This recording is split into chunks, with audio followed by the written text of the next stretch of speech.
Magandang tanghali Pilipinas. Simulan po natin sa isang magandang balita. No? Mamayang hapon ay may parating na pong 1 bilyong bakuna mula China na binili ng pamahalaan. Kasama ito sa ating expanded vaccination program na tulad ng aking inanunsyo, simultaneous na po ang pagbabakuna. Kasabay ng Priority Group A1 or healthcare workers ay pinapayagan na ang Priority Group 2 or senior citizens at Priority Group 3 A3 or population with comorbidities. As of March 27, 6 p.m. po, mayroon na tayong 656,331 na medical frontliners na nabakunahan sa 2,494 vaccination sites. Hindi po titigil ang pagbabakuna kahit na tayo po ay nasa ilalim ng ECQ. Itong unang araw po ng Enhanced Community Quarantine o ECQ sa National Capital Region, Bulacan, Cavite, Laguna at Rizal. Kaya magbayanihan po tayo. Pagpapatuloy ng ECQ ang nauna ng NCR Plus bubble noong isang linggo. Kailangan ng kooperasyon ng lahat para pagkatapos po ng 7 araw, ito po ang nais nating makamit. Mapababa natin ang bilang ng aktibong kaso dala ng COVID-19 surge mula sa higit na 9,000 ngayon. Makikita po sa slide on projections mamaya. At makakasama naman po natin si Dr. Althea de Guzman, Director, DOH Epidemiology Bureau para mas mapaliwanag ito. Pero kung titignan niyo po itong ating infographic, yung orange po, iyan yung posibleng mangyari kung wala po tayong ginawa.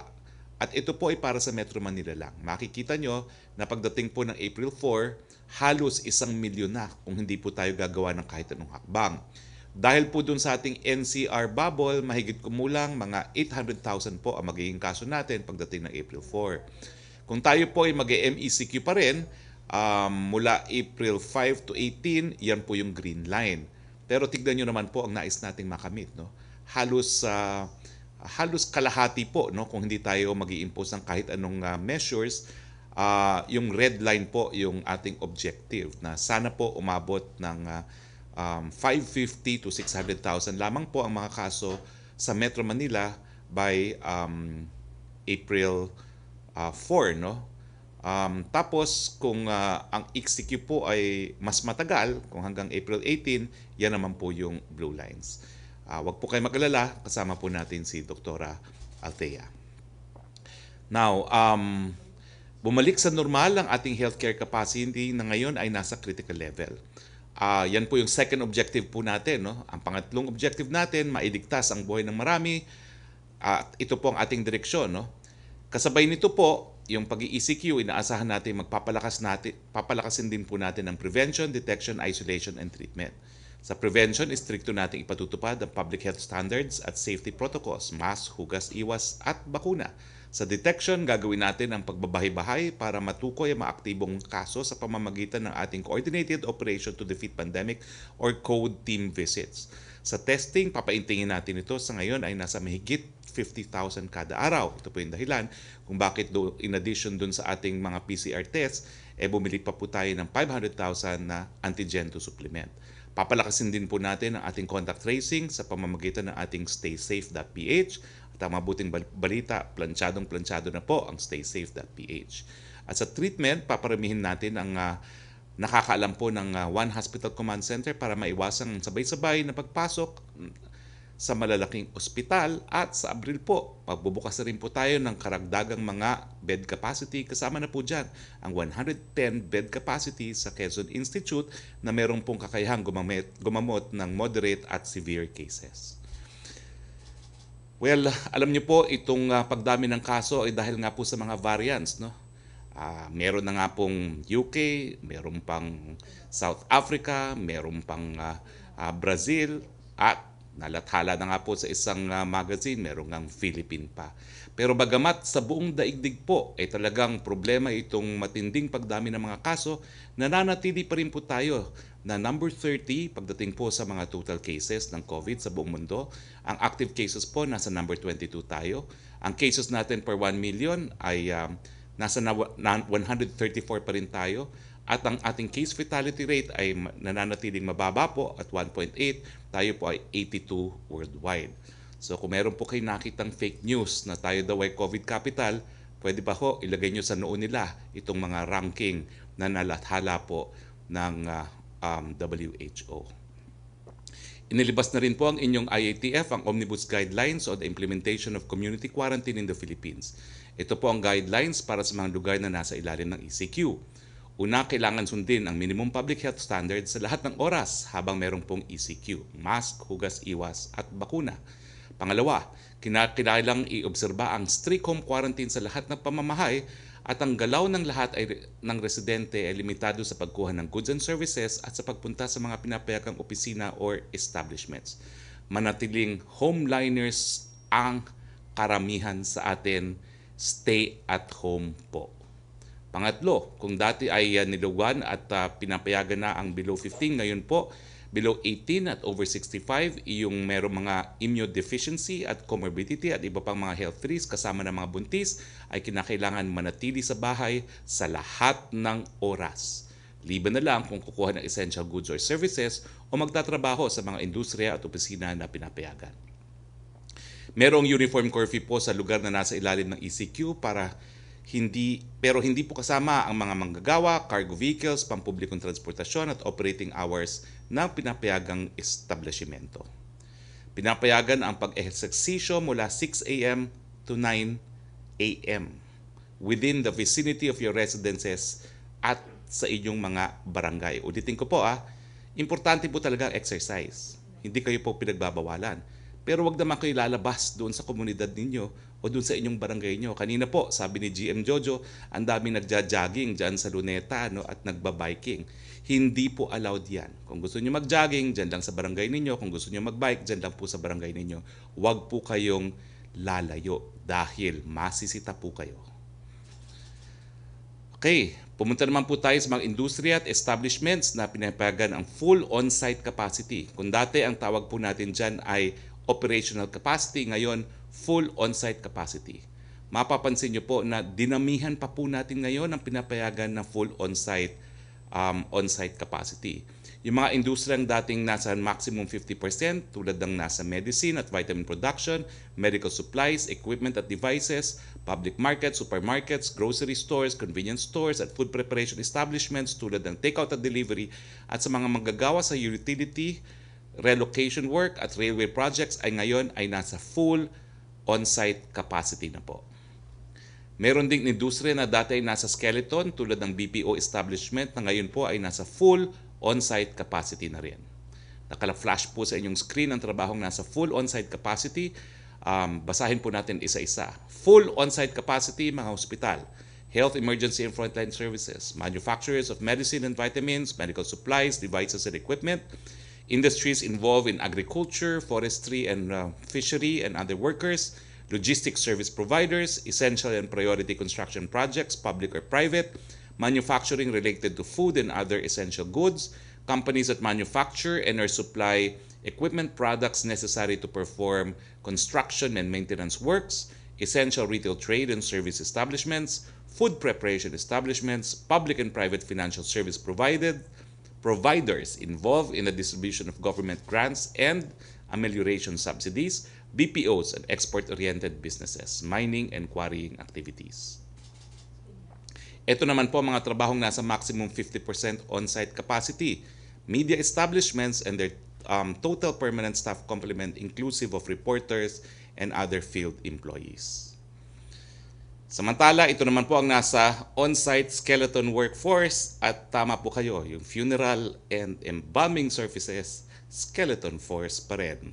Kasama po sa skeleton workforce ang dental, rehabilitation, optometry and other medical clinics, airline and aircraft maintenance, pilots and crew and employees of aviation schools, vet clinics, banks, money transfer services, yung mga religious workers po, capital markets, security personnel licensed by the PNP, water supply and sanitation services and facilities, printing establishments authorized by the BIR and other government agencies, energy and power companies, the third-party contractors and service providers, establishments engaged in repair and maintenance of machinery and equipment, telecommunication companies, and real estate activities limited to leasing only. Sa mga government workers naman po, kasama na ang GOCCs at LGUs, nasa skeleton workforce ang papasok kasamang iba pang alternative work arrangements, work from home. Ibang usapan naman po sa mga ahensya ng gobyerno na may kinalaman sa health and frontline services, laboratory and testing services, border control at iba pang critical services. Kinikilala natin ang otoridad ng co-equal branches ng pamahalaan na magbigay ng alternative work arrangements. Skeleton workforce din po ang mga nasa foreign diplomatic missions and international organizations na accredited ng Department of Foreign Affairs. Sa tanong kung pwede ang staycation ngayong Semana Santa sa lugar na nasa ECQ, hindi po. Lininaw po yan, wala pong staycation habang tayo po ay nasa ECQ. Tanging hotels at accommodation establishments na may valid DOT accreditation na pinapayagang mag-accommodate ng guests for legitimate purposes sa ilalim ng state of public health emergency. Kasama na po yan yung mga hotels na ginagamit na isolation facilities. At tulad ng sinabi noong Sabado, lahat ng pagtitipon or gatherings ay ipinagbabawal. Bawal ang gatherings outside of residences at gatherings at residences with any person outside of one's immediate household. Ang pagtitipon na pinapayagan na subject to minimum health standards ay ang mga gatherings na may kinalaman sa pagbibigay ng health services, government services, or humanitarian activities. Kasama na po dyan yung pagsalubong natin Presidente mamayang hapon sa Sinovac. Pero yun nga pong activity mamayang hapon ay limitado lang sa 5. 5 lang po silang susundo sa Sinovac dahil nga po sa umiiral na ECQ. At meron din pong exemption na in-issue ang NTF para dyan. Suspendido po siyempre ang lahat ng face-to-face classes sa lahat ng antas. Samantalang ito po ang mga IDs na kinikilala. Una, yung IATF IDs. Huwag po kayong mag-alala kung merong expiration date yung mga IATF IDs. Gumawa na po ng resolution ng IATF na wala na pong expiration yan. They are good and valid until matapos po ang Declaration of Public Health Emergency. Pangalawa, IBP IDs, yung Integrated Bar of the Philippine IDs para po sa mga abogadong kinakailangang magbigay ng legal representation. Pangatlo, bona fide IDs ng mga establishments na pinapayagan sa ilalim ng ECQ. Pang-apat, kung required ng LGUs, mga local ID para kumuha ng essential goods and services. Siyempre po, ang mga medical frontliners, meron naman po kayong PRC o di naman kaya ID ng inyong hospital. Tuloy pa rin po ang galaw ng cargo at delivery vehicles. Tuloy din ang takbo ng mga sasakyan ng public utility companies. Pagdating naman po sa shuttle services ng mga pinapayagang establishmento, hindi sila subject sa ID system. Kailangan lang ay sundin ang minimum public health standards. At dahil bukas at sa Miyerkules ay katapusan at araw ng sweldo, pinapayagang magtrabaho sa ilalim ng ECQ ang mga empleyadong may kinalaman sa pagpoproseso ng payroll. Pumunta naman po tayo sa guidelines sa pampublikong transportasyon sa ilalim ng ECQ. Pinapayagan lumipad ang ating mga eroplano, ngunit ito po yung pang-international, limitado lamang sa maximum ng 1,500 passengers kada araw ang international inbound passenger capacity. Pinapayagan din po ang domestic commercial operations, subject sa compliance sa requirements or restrictions sa kapasidad at bilang ng lipad or frequency ng flights na pwedeng i-impose ng mga lokal na pamahalaan sa labas ng NCR at bubble. Siyempre po, tanging uppers lang ang pwedeng sumakay sa mga domestic flights. Pinapayagan din po ang mga barko na lumayag at 50% capacity at sumusunod sa mga protocols. Ang pagbabiyahe ng mga barko ay subject to requirement na impose ng mga lokal na pamahalaan kung saan manggagaling at matatapos ang biyahe. Yung mga pinapayagan lang magbiyahe ang pinapayagang sumakay ng eroplano o barko. Sila yung mga uppers or authorized persons outside the residences. At kailangan essential travel po ito.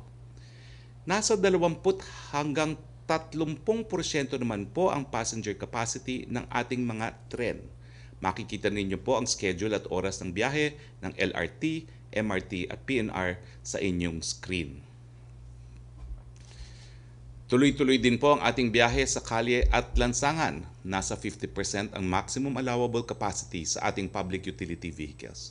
Kasama na rito ang public utility bus, ang UV Express service, ang public utility jeepney, ang shuttle service, tricycle at taxis, and TNVS, pati po motorcycle taxi. Makikita sa mga sumusunod na infographics ang seating arrangements. No? Kinakailangan po... Okay, so dito po nagtatapos ang ating presentasyon, no? Pero meron pa po tayo. Ito po yung ating seating arrangements, no?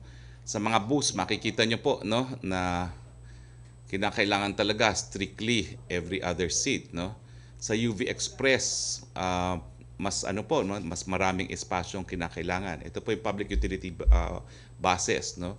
Every other seat at saka yung every other row dapat isang pasahero lamang. Pagdating po sa UV Express, nakikita nyo po na dalawa lang kada upuan ang po pwedeng sumakay at hindi po dapat naghaharapan at nagtatabihan. Sa public utility jeepney po, every other seat po at wala pong dapat naghaharapan. Okay? At sa shuttle service, ganun din po. Every other seat, in effect po, per row, dalawa lamang. At yung isang upuan, isa lang po. Okay? Now, dito po nagtatapos sa ang ating presentasyon. Pero bago tayo pumunta sa tanong mga reporters, kasama po natin unang-una, the man of the hour, DBM Secretary Wendell Avisado. Kasama rin po natin si MMDA General Manager Jojo Garcia. Kasama rin po natin Dr. Althea de Guzman, Director po ng Department of Health Epidemiology Bureau. At kasama po natin si Dr. Eva Maria Cuchonco de la Paz, Executive Director ng National Institute of Health, UP Manila. Puntahan na po natin si Secretary Avisado. Sir, meron na ba ho tayong pagkukunan nung ibibigay nating assistance doon sa mga hindi makapagtrabaho itong Semana Santa? The floor is yours, Secretary Wendell Avisado. Maraming salamat, Secretary Harry. Magandang tanghali po sa ating lahat.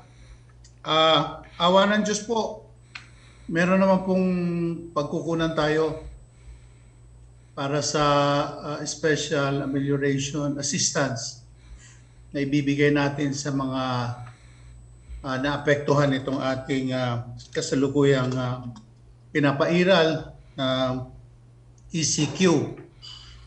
At ang mga detalye po nito, hindi ko po pa po maisisiwalat sapagkat ito po ay nasa kamay pa ng Office of the President at kasalukuyang nire-review ng Office of the Executive Secretary. But hopefully within the day po, magkakaroon na ng anunsyo mismo ang Office of the President patungkol dito. The details, as I've said, will have to be revealed by the President maybe or by the Executive Secretary. But definitely, ang sinisiguro po natin na meron pong inihandang ayuda ang ating national government para po sa mga naapektuhan ng ECQ sa NCR plus bubbles. Yun lang po muna sa ngayon po.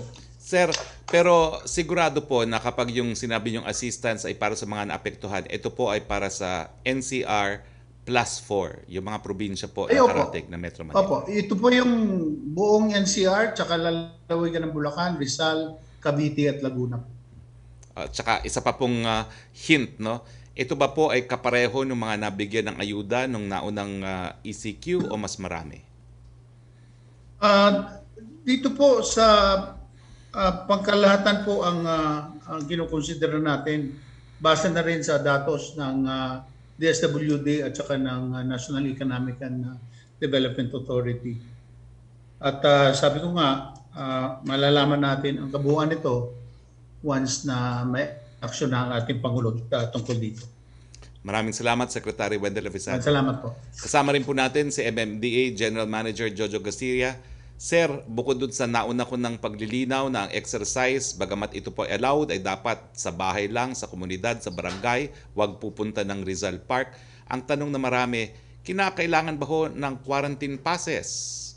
The floor is yours, MMDA General Manager Jojo Garcia. At kung meron pa kayong ibang nais na i-anunsyo. GM Garcia, the floor is yours. Good afternoon po, Secretary. No? Good afternoon po sa lahat ng mga nanonood po. Unang-una po, no, sa exercise po, of course, essential po yan. Kailangan mag-exercise sa ating mga kababayan. Pero sana po, no, iniinganyo natin sila as much as possible. Doon na lang sa mga tapat ng bahay nila. Kung kailangan po nila magpa-araw, maglakad-lakad ng konti, no, or mag-jogging, baka pwede doon na lang po sa community nila o doon po sa barangay. No? Huwag na po lalabas, huwag na po tatawid. ng ibang mga lugar. Let's say kung kayo po ay taga Makati, magbabike pa kayo hanggang Antipolo, iwasan na po natin yung mga ganon. Ano? Doon lang po tayo sa community natin. At mag-exercise naman po, good for 1 hour naman, pwede na po yan. Kaya ito po binibigay natin ng from 6 a.m. to 9 a.m. po. No? Pero still, no, we encourage everyone to stay home. Second po, no, doon sa mga quarantine passes, there's some LGUs po, no, na nagbibigay ng quarantine pass para i-control po yung paglabas ng mga tao. Alam naman po natin per household, no, may kailangan mamalengke or mag-grocery, bibili ng gamot, papayagan po natin dyan 1 tao lang per household. Kaya there's some LGUs na may mga existing quarantine pass, they will allow it. Pero kung hindi na po aabot dahil 1 linggo lang po naman ang ating ECQ, makikita naman may mga ID or papakita talaga na bibili ng essential goods, no?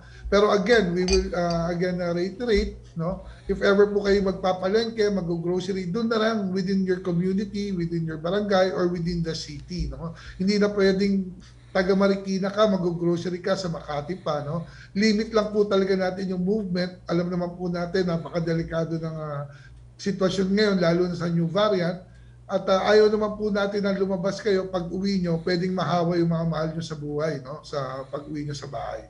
So far, yun lang po, no, Secretary. Then doon po sa pagbibigay po ng mga tulong, ang ating pong local government, nakahanda po lahat yan, ano?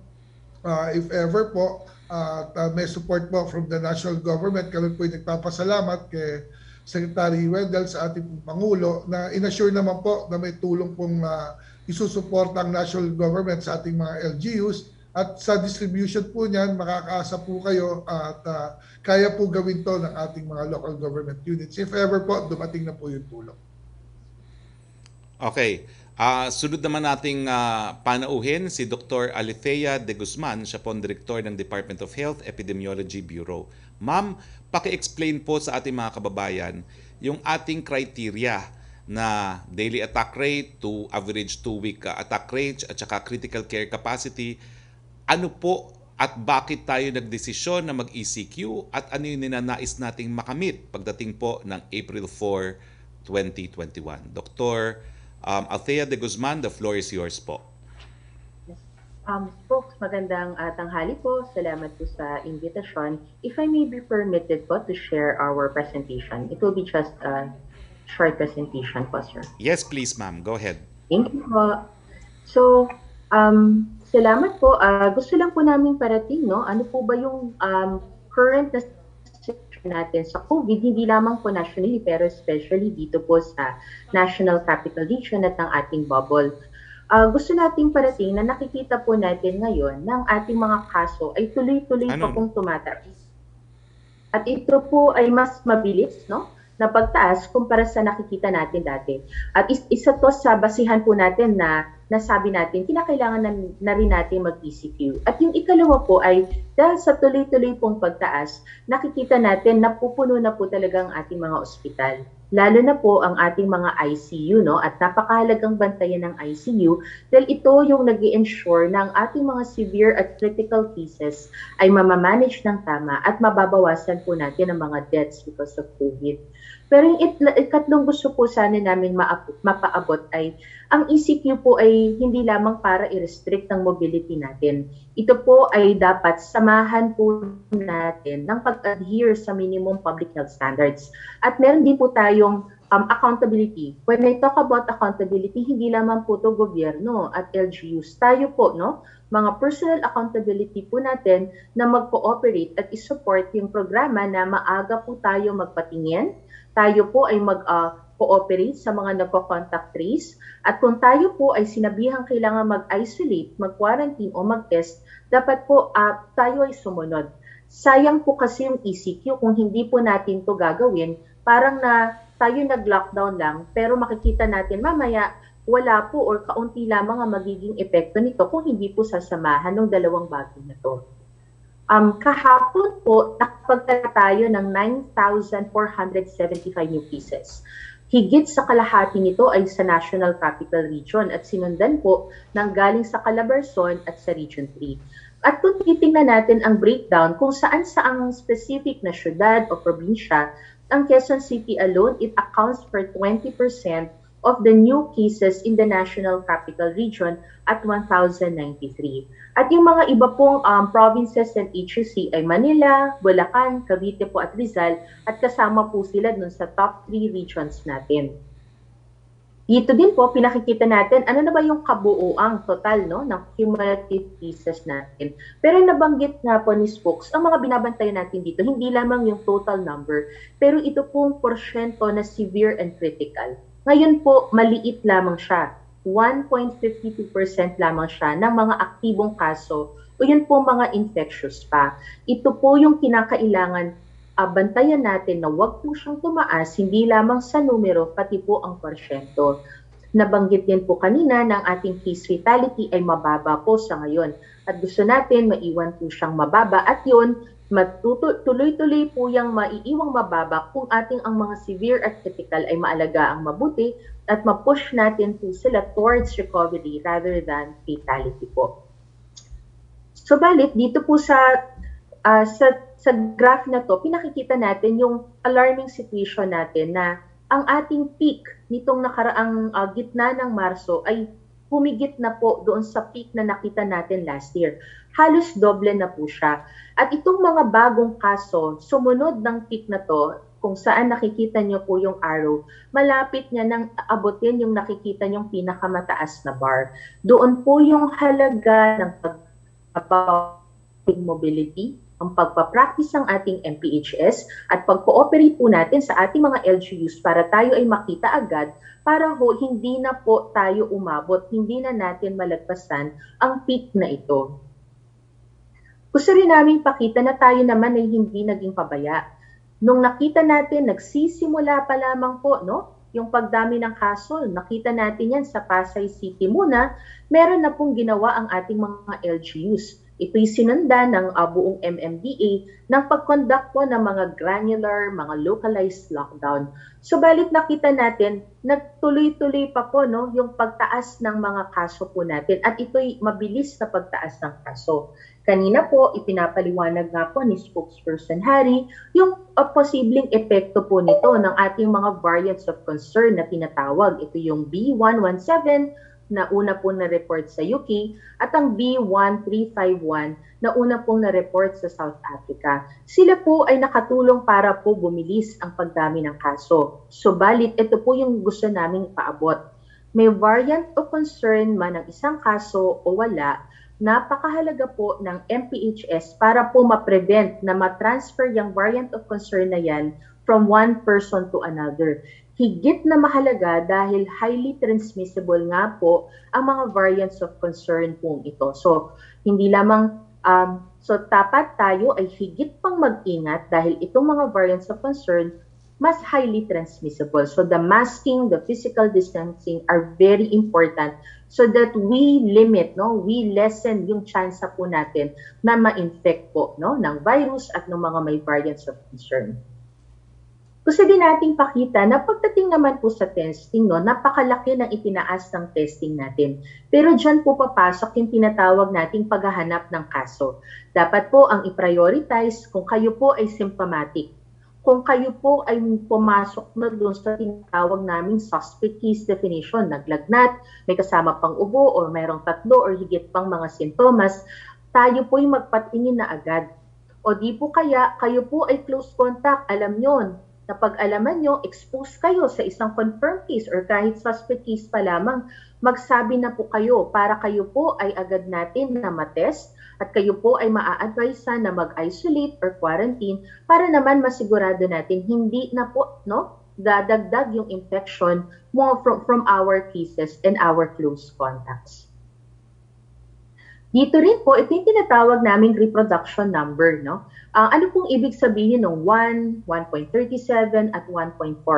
Sa ngayon, ang pinakahuli po, ang pinaka-current na reproduction number natin ay noong March 14 at nakikita na ito ay 1.4.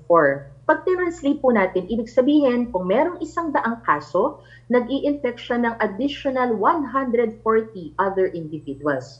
Ito ay mas mataas sa nakikita natin noong February 14 na 1 lang. Sabihin 100 cases, additional 100 individuals. Ito po ay sa national. Subalit, para sa NCR, mas mabilis pa nga po. It's 100 cases having additional 149 positive individuals. At ito'y mas mataas kumpara po ng mga nakaraang buwan. Ang binabantayan din po natin yung mga nabanggit po ni Spokes na 2-week growth rate at mga tinatawag naming ADAR. Ano po yung 2-week growth rate? Ito po, ilan ang na-report na kaso nung nakaraang linggo, nakaraang 2 linggo, at ano po ba yung laki niya o liit niya noong mga na-report na kaso 3 to 4 weeks ago. At para po sa Pilipinas, nakita po natin 126% na po ang ating 2-week growth rate. So para po mas madaling maintindihan, ibig nitong sabihin ang mga nare-report ng kaso nakaraan 2 linggo ay 2 times higher than what we were reporting 3 to 4 weeks ago. At para po sa Region 2, sa NCR, at sa NCR, actually po halos 4 times higher ang nire-report na mga kaso sa mga rehiyon na to nitong 2 weeks compared to 3 to 4 weeks ago po. So yun po yung 2-week growth rate. Pero para makita din natin yung laki ng populasyon na apektado, nagiging bagong kaso, doon po papasok yung average daily attack rate. So dito po nakikita natin sa Philippines po nasa 6 cases per day per 100,000 population ang nagiging bagong kaso. Ito ay mas malaki sa 2.75 na nakita natin 3 to 4 weeks ago. Halos pareho no para sa Region 2. Pero tingnan po natin ang NCR. Kung tayo po nationally, 6 lamang po ito. Sa NCR, halos 27 new cases per day per 100,000 population. So, napakalaki po talaga nung tinatawag nating burden, no? Mga bagong kaso po sa National Capital Region. At nakikita din po natin sa table na to, halos lahat ng mga rehiyon, pataas ang kaso. Positive ang 2-week growth rate po nila. At sa mga lugar tulad ng Region 7 at Region 8 na negative naman po, hindi na kasing laki yung pagbaba ng kaso. Like example, sa Region 7, dito po sa second to the last line, dati po negative 11% na no, yung kanyang pagbaba. Ngayon po medyo bumagal na po siya at negative 4%. So ito po yung binabantayan natin dahil posible po na mula sa pagbagal ng pagbaba ng kaso, baka po maging positive na po ito. So, napakahalaga na ngayon pa lamang po, lalo pa nating i-enhance, mas maging mabilis po tayo sa ating mga PDITR strategies at again, no, the MPHS. Para naman po sa NCR, ito rin po yung mukha. No? Lahat ng lugar sa NCR po kasi ay kung hindi critical risk, high risk. At yung binabantayan pa natin, no, actually, di naman natin sana kinailangan mag-escalate kahit na tumataas ang kaso. Kaya lang, doon po sa huling column, nakikita natin, puno na po talaga ang ospital. At sa tingin ko, nararamdaman yan no, ng ating community, nararamdaman yan ng ating mga healthcare workers.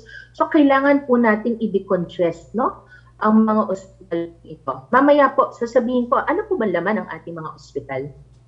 Bago po yun, tingnan natin ang death. So, maganda yung trend natin. Pababa naman po siya. Pero, given po sa case fatality rate, tinitingnan namin ilang deaths per day ba ang na-oobserbahan natin. Sa ngayon, na 14 deaths per day tayo, mababa pa po ito kumpara doon sa February na naka-24 deaths per day tayo or January ng 31. Pero ito po dapat talaga masinsin. Yan ho yung ini-ensure natin na sana wag na hong tumaas dahil ayaw natin no, na magkaroon tayo ng dagdag na mga deaths because of COVID. Kasama po ang NCR along with 7, 4A, CAR, and 11 na closely monitor po dahil sila po consistently mayroon pong mga deaths po no, na nare-report. Ito po yung ating tinatawag na healthcare utilization. Kanina sabi ko nga po, ano bang laman ng ospital natin? Nakikita po natin dito no, sa table sa kaliwa. Baliktad po to, pasensya na po. Ang symptomatic po natin ay 38%. Ito po mga symptomatic at mild cases, yan po yung pinakikiusapan natin ng ating mga LGUs. Siya po ay matriage na. Para sila po ay mailagay natin sa mga TTMF at ang ating ospital, no, yung mga kama natin sa ospital ay ma-accommodate no, o ma-prioritize natin to sa mga moderate severe at critical po, na sila po yung pinaka-nangangailangan ng mga hospital beds po natin. Lalo na itong ICU rates na ngayon po, no, talagang umabot tayo sa critical risk. Ito po, again, napakalaga dahil dito po, ito po yung mga kama na ginagamit ng ating severe and critical, at alam natin, sila po yung pinakamataas ang risk na maging fatality po. Gusto ko lamang pong tapusin, no, yung aking presentation, yung napakita po ni Spokes kanina. Ano po ba yung muka, no, ng trend natin pagkatapos ng ECQ na to? Dito po, pinakikita yung 5 senaryo. No? Nakita natin na kung tayo ay naiwan na nag-NCR bubble isang linggo, tas balik na naman tayo, wala tayong bubble. Talaga pong siya yung may pinakamabilis na pagtaas ng kaso. Pabagal siya ng kaunti kung naiwan po tayo sa NCR bubble, kaya lang po tuloy-tuloy pa rin po ang pagtaas. No? Yung ikatlong senaryo, paano po kung nag-bubble tapos nag-MECQ tayo after?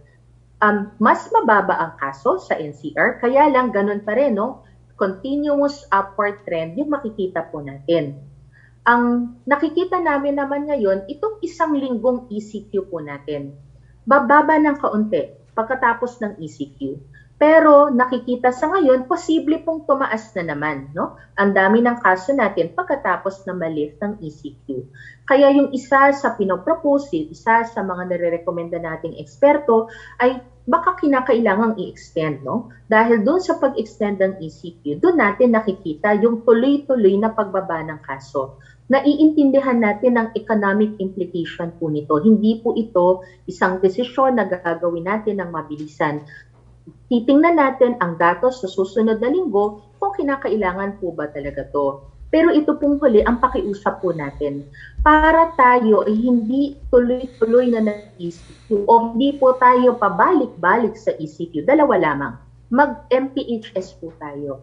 Pag sinabi po nating across all settings, sa trabaho, sa transportation service, sa bahay. Kung kayo po'y mag-isa sa bahay, hindi nyo naman po kailangan mag-mask or face shield. Pero kung may mga kasama tayo sa bahay, lalo na kung matatanda, may mga sakit, napakahalaga ng pagmamask, pag-face shield at physically distance. Pinapakiusapan din po namin kayo na ngayong naka-ECQ tayo, wag na tayo mag-congregate outside our homes. No? Limita, wala na po talaga munang non-essential travel, at kung kinakailangan po nating lumabas dahil tayo ang namimili, tayo bibili ng pagkain, mga gamot, limitahan natin yung duration. The less number of hours we are out of the home, getting exposed is much better po yan.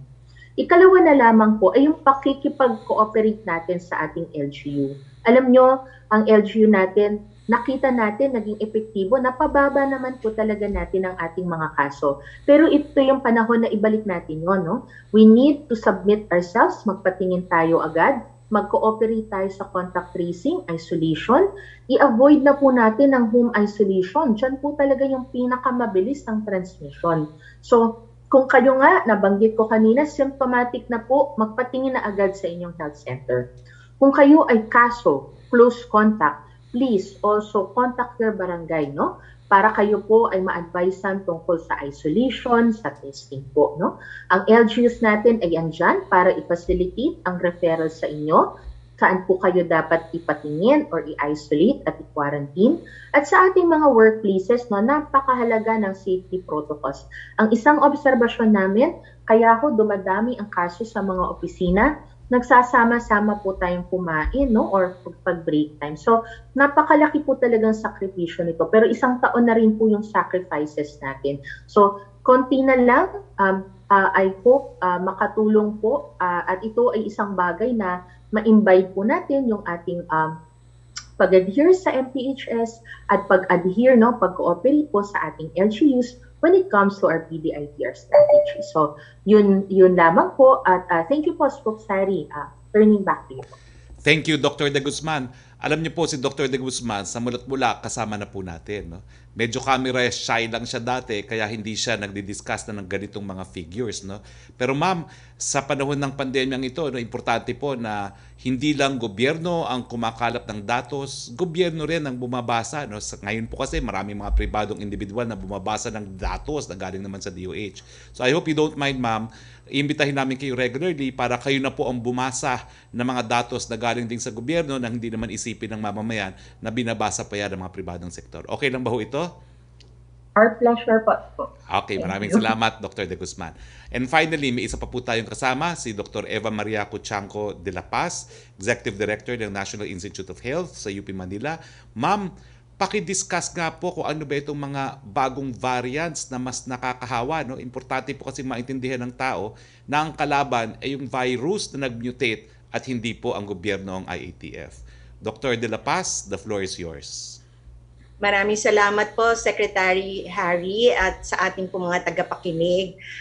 Marami na po tayong narinig na mga variants, yung pong B.1.7, yung pong B.1351, na unang nireport sa South Africa, yung 1.17 po naman sa UK. Siyempre po, meron din po yung P.1 na galing sa Brazil.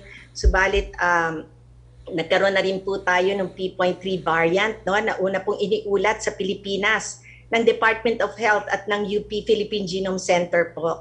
Nagtataglay po ang mga variants na ito ng mga hanay ng mga mutations, no? Kung tawagin po natin signature mutations na maari pong makapag-increase, kung tawagin po natin, ang chance sa makapanghawa or transmissibility.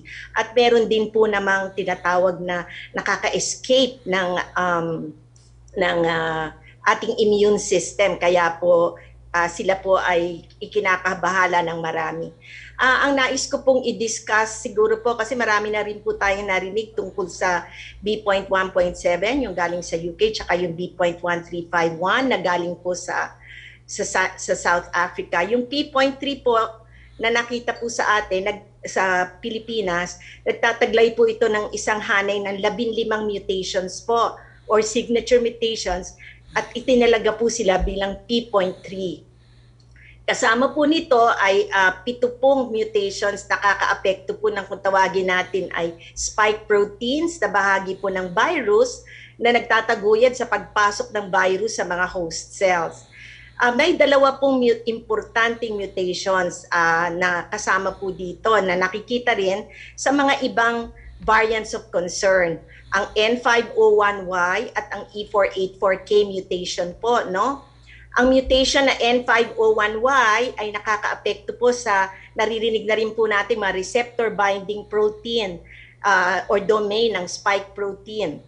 Ang mga protina po, tulad ng spike protein, ay binubuo po yan ng mga amino acid. Ang N501Y mutation, ang amino acid po, para lang po naiintindihan ng ating mga tagapakinig, pag sinabi po nating N501Y mutation, ang amino acid po na nasa posisyon number 501 na palitan po. At dahil po dito, at ito ay malapit po sa dulo ng spike protein, binabago po nito ang hugis ng protina at ito po ay nagkakaroon ng mas mahigpit na kapit sa mga selula ng tao. Ang mutation naman po na E484K, ang amino acid po na nasa position 484, napalitan din. Kaya po tinatawag naman po itong escape mutation o may kakayahan na takasan po ang immune system ng tao, again sa pamamagitan po ng anyo nito. Ayon po sa mga eksperimento, mas mataas sa mga antibodies na kinakailangan upang maiwasan ang impeksyon ng mga selula sa katawan ng isang taong may COVID kung ang virus po ay may taglay na mutation na ito. So sa ngayon po sa ating bansa, 104 nakapag-sequence na po tayo ng mga 4,335 sa UP Philippine Genome Center, no? At nakita po doon na mga 9.1% po ang madalas pa rin pong nakikita or most common variants of concern ay ang B.1.7 at saka po ang B.1351. Sila po ay mga variants of concern na ang ating pong P.3 ay variant under investigation pa lang po. So, ang ibig sabihin po noon, kailangan pa po natin siyang araling mas mabuti. To date nga po, 104 samples na na-sequence sa Philippine Genome Center po ay may P.3 na variant na karamihan ay nanggaling sa rehiyon ng Central Visayas. Ang porsyento po nun ay 70%. Pero sa NCR nakita na rin po siya, mga 14.4% po ay galing sa nakita sa NCR. Meron na rin po mga kaso na iulat na galing po sa ibang bansa na may P.3. Isa po sa Germany, isa sa Japan, 4 sa UK, at 2 sa Australia. Pinapakita po sa pagsusuri ng Philippine Genome Center na ang pinanggalingan po ng mga ito ay mukha pong galing din po sa Central Visayas, maliban sa isang sample po sa Australia na ang pinagbulan po na mukhang pinanggalingan ay sa NCR. So, ang nais ko lang pong sabihin na importante pong mensahe, Secretary Roque, ay sa pag-aaral po ng ating Epidemiology Bureau at ni Dr. John Wong ng Epimetrics, nakita po kung paano ang itataas ng mga kaso sa mga lugar na nakita na ang mga variants kumpara po sa mga lugar na wala pang variant. Subalit, marami pong kadahilanan o factors na pwede pong magdulot nito. Hindi lang po dahil sa variants. Meron na po naman tayo mga pamantayan ng minimum public health standards. Kasi po kung tama pong naipatupad ang lahat ng ito, katulad ng at kasama po ang madaling pag-detect ng mga kaso, contact tracing, naihiwalay ho kaagad, na-isolate kaagad sa lalong madaling panahon ang mga kaso, pwede po nating putulin ang transmission. Habang tumatakbo po ang mga araw kasi na hindi na ihihiwalay kaagad ang mga kaso, madami po silang pwedeng mahawahan. Kaya po, kanina po narinig natin kay Dr. Alitea de Guzman na sana po at talaga po magtulong-tulong tayong lahat. Bawat isa po sa atin ay may responsibilidad na protektahan hindi lang po ang ating sarili, kundi ang ating mga pamilya at ang ating komunidad. Yun lang po, Secretary Roque. Thank you, Dr. Kuchanko de la Paz. Ma'am, pero tama po yung sinabi ko, no, na talagang malaki ang papel na ginagampan ng mga new variants sa pagdami ng kaso, bagamat ang talagang adaptation natin dito mas mainting pang mask, hugas, iwas at bakuna. Tama ho yan, no? Tama po, Secretary Roque. Tama po. Kasi po ang virus, wala naman po, gusto ko lang pong sabihin yung sinabi na ni Dr. Edsel Salvania, no? Ang ating isang Technical Advisory Group ng IATF. Sabi po niya, ang virus wala pong brains, walang paa, walang kamay. So hindi po siya nakakapag-isip. Ang pwede lang po mag-transmit ng virus, tao. So kung atin pong susundin yung minimum public health standard, ay makakaiwas po tayo sa paglaganap ng mga kaso, Secretary. Pero maraming salamat po sa paglilinaw dahil napakadami po utak talangka ngayon, no, na sinisisi ng gobyerno. Maraming salamat po sa inyong paggamit ng siyensya. Pumunta na po tayo sa ating open forum. Simulan po ni Yusek Roque, please. Yes, good afternoon, Secretary, at sa ating po mga guest. Unang tanong mula kay Chris Jose Apremate para po kay DVM Secretary Abisado. Sino-sino daw po ang mabibigyan ng ayuda? Lahat po ba kwalipikado na mabigyan ng ayuda? Yung mga wala at nawalan ng trabaho lang at hindi nakasali ang mga may trabaho pero nasa ilalim ng ECQ? Secretary Abisado? Sir? Yeah. Bali po sa puntong yan, we are guided by the data given to us by both the DSWD and NEDA. And based on the latest population statistics from NEDA, there are estimated 22.9 million beneficiaries, which correspond to the 80% low-income population in NCR, Bulacan, Rizal, Cavite, and Laguna.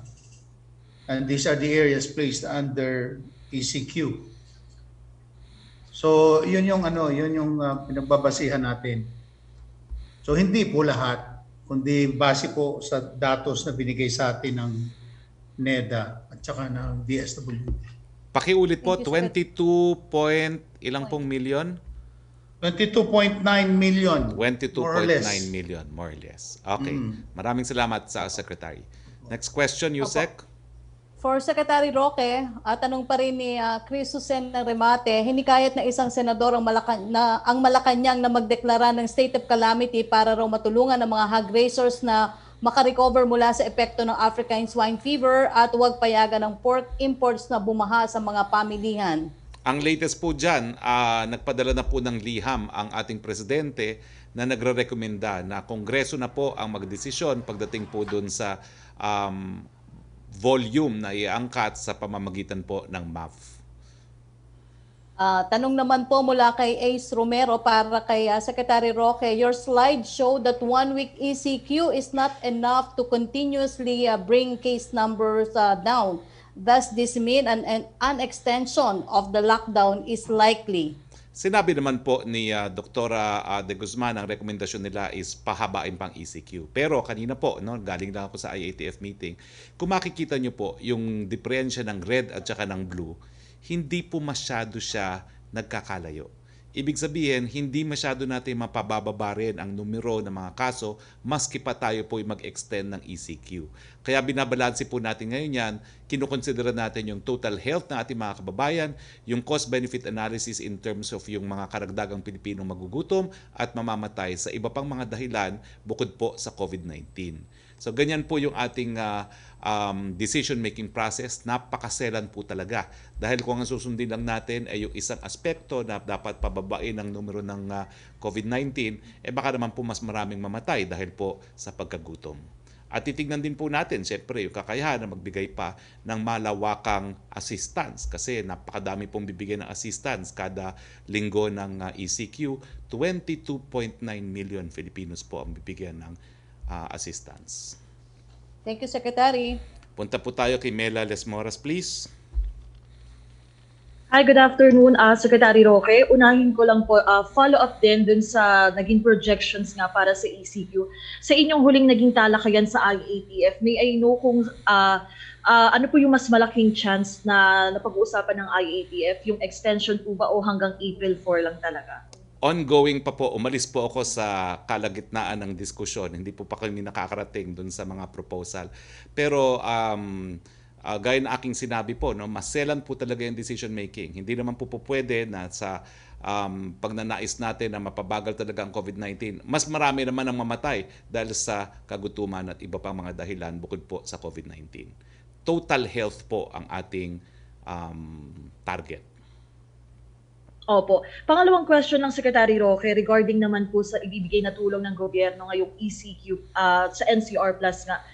Maraming nagtatanong kailan po kaya yung target na maipamahagi itong mga ayudang ito at paano po kayang gagawin natin sistema para maiwasan na yung mga nangyari before na nagkakaroon ng delay sa distribution?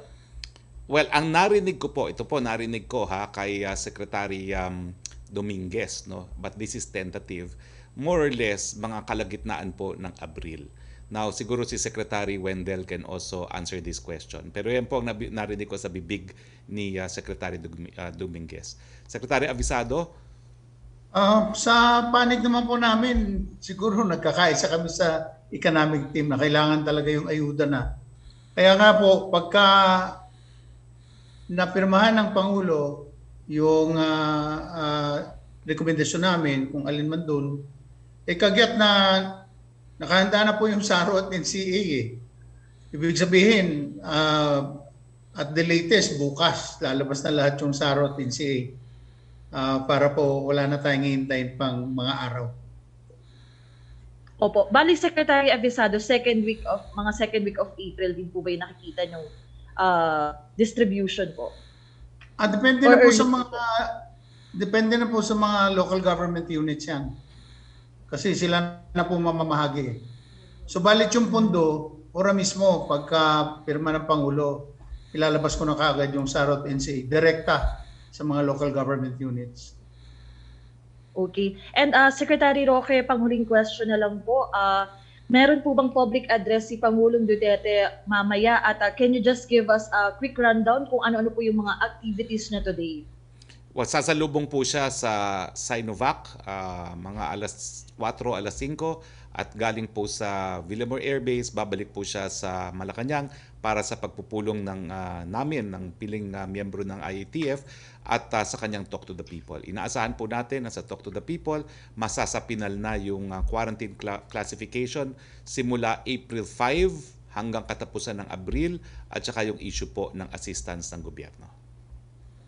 Okay, thank you so much po Secretary Roque, Secretary Abisado at sa iba pa nating guests. Thank you, Mela. Balik tayo kay Yusek Roque, please.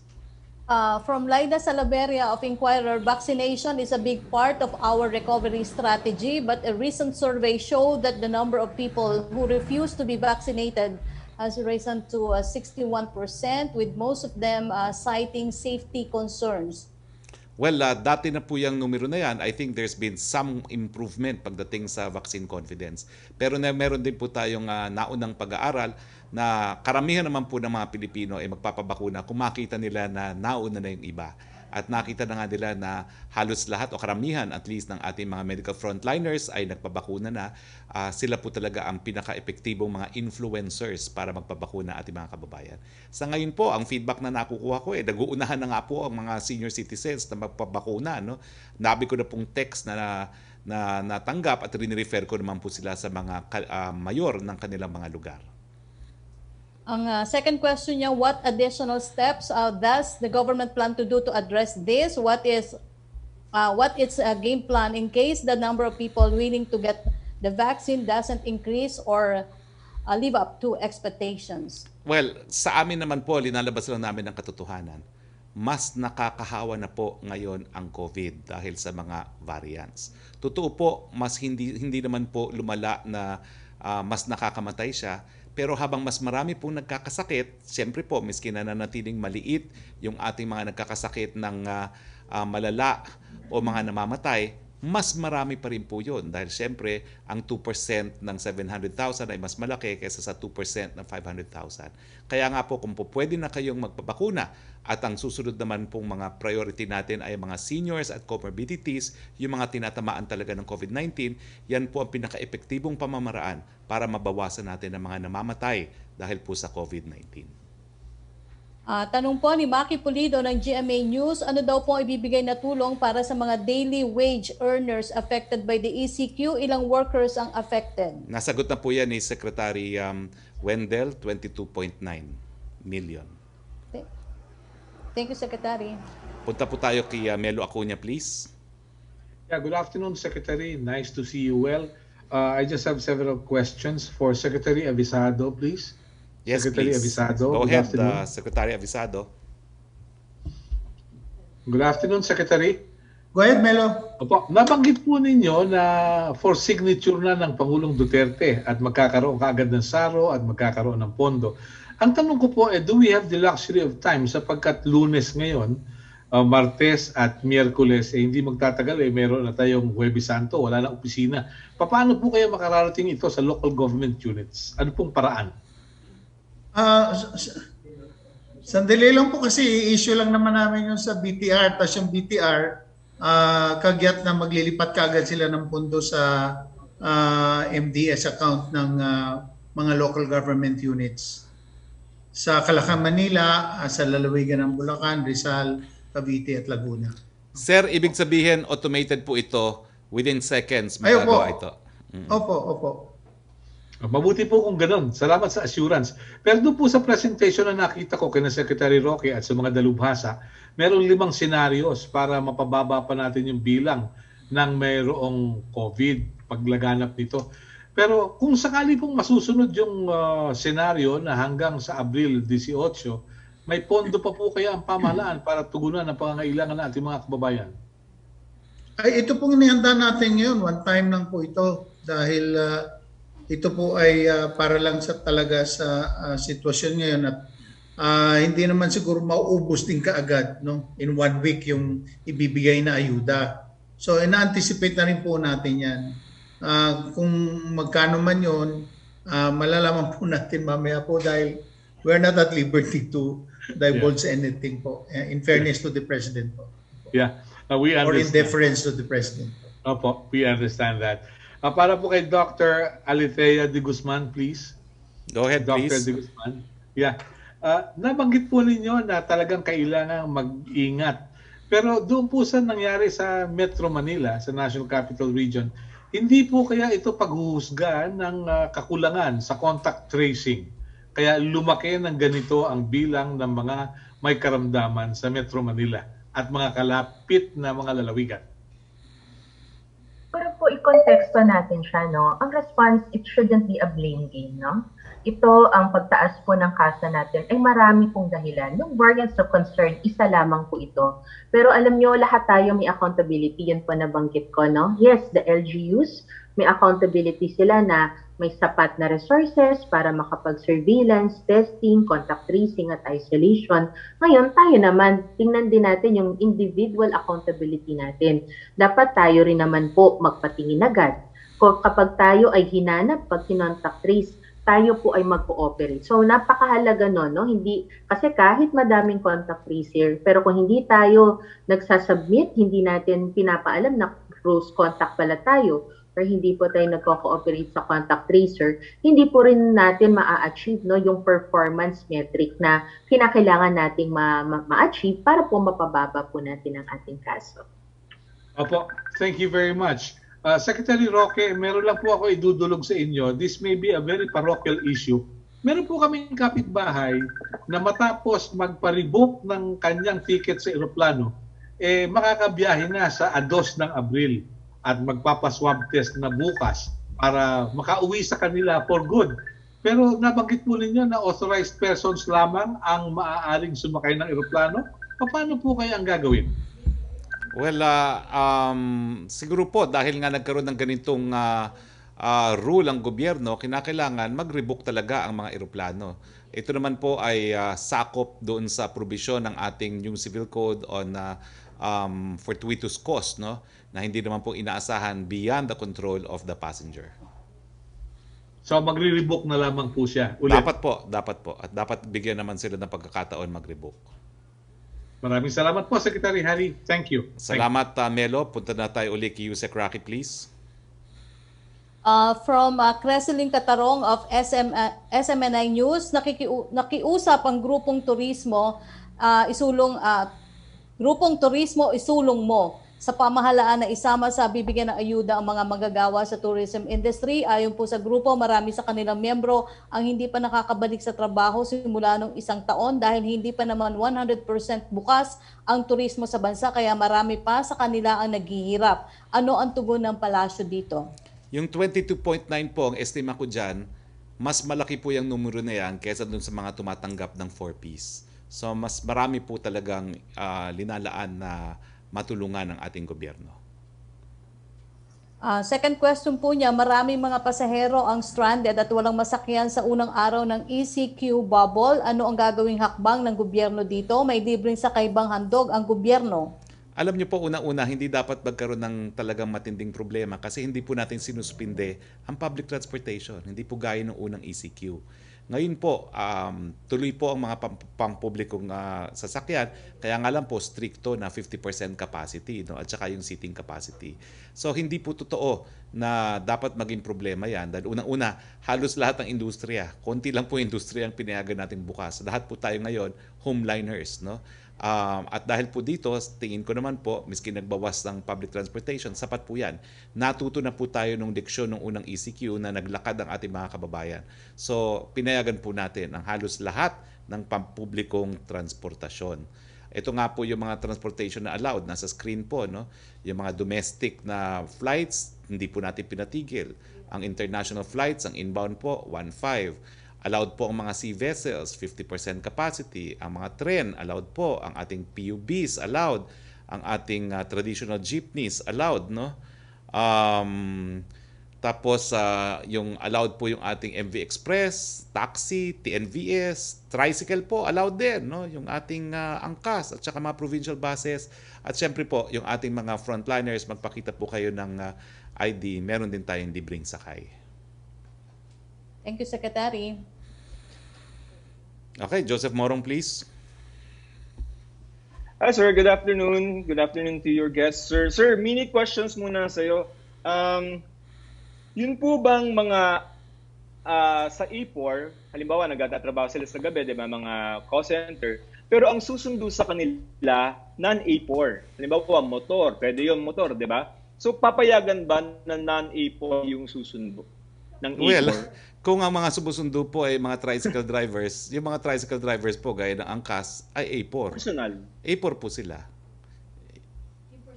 Personal motor, for example. Ako, kunyari, non-A4 ako. So, nasa bahay ako, but I have to fetch my sister na magtatrabaho ng gabi. Non-A4 ako, pero A4 siya. Pwede akong tumawid? Dapat po A4, no? Pero ikaw po, bilang isang media po, A4 po kayo. Ay, hindi. General, sir, yung halimbawa non-A4 yung susundo. Well, Negative. dapat kumuha na lang ng A4, kumuha na lang ng angkas, kumuha na lang ng tricycle, kumuha na lang ng taxi. Sir, yung returning residents, for example, yung nasa labas ng Metro Manila ngayon, they wanna go back now, can they do that? Karapatan po nila yan dahil yan po ay right to travel. Pakita lang po na talagang sila po ay residente ng Metro Manila. Sir, can I go to Secretary Avisado? Go ahead, please. Hi, sir. Good afternoon. How are you doing? Ay, Go ahead, Joseph. Hi, sir. Okay. Sir, baka naman pwede nang madukot kasi in-announce na rin naman ni Senator Go kanina yung figure.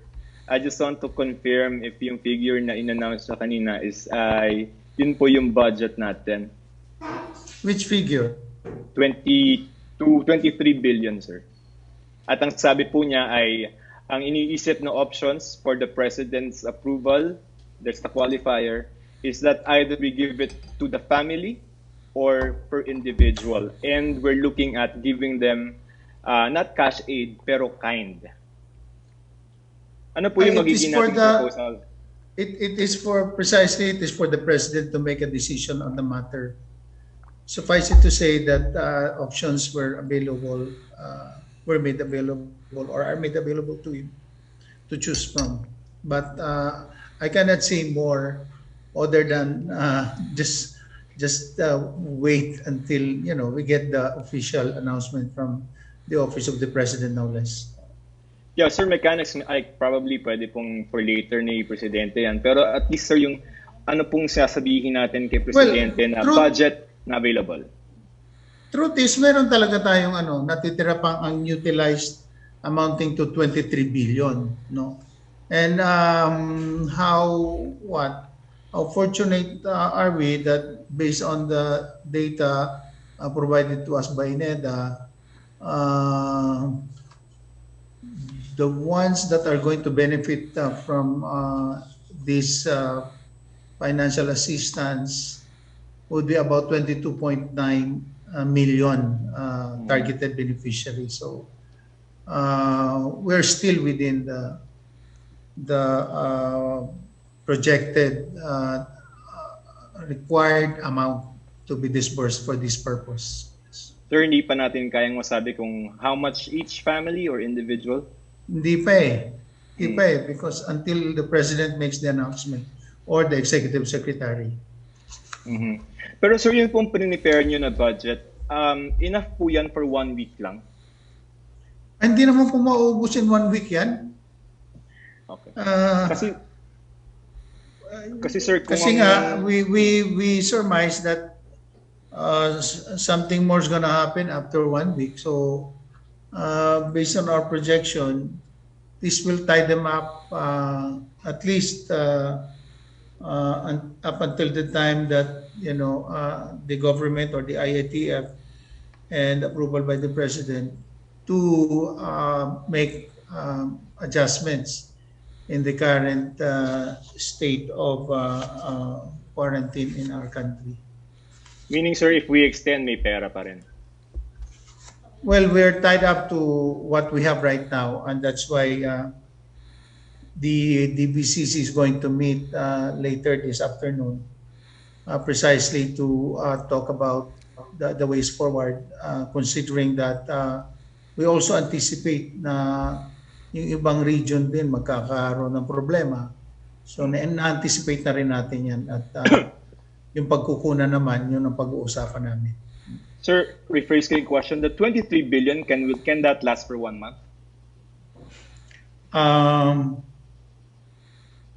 I'm not sure because Hindi rin nasabi sa amin ng NEDA na Thank you, sir. kung ano yung ibibigay will be good for 1 month. Okay, sir. But Thank you it's for your time. definitely lower than what we have given during the Bayanihan one. No. Okay, sir. Sir, thank you for your time. Nice seeing you again, sir. Thank you. So, sir, can I go to Dr. De Guzman, please? Go ahead. Your last question, please.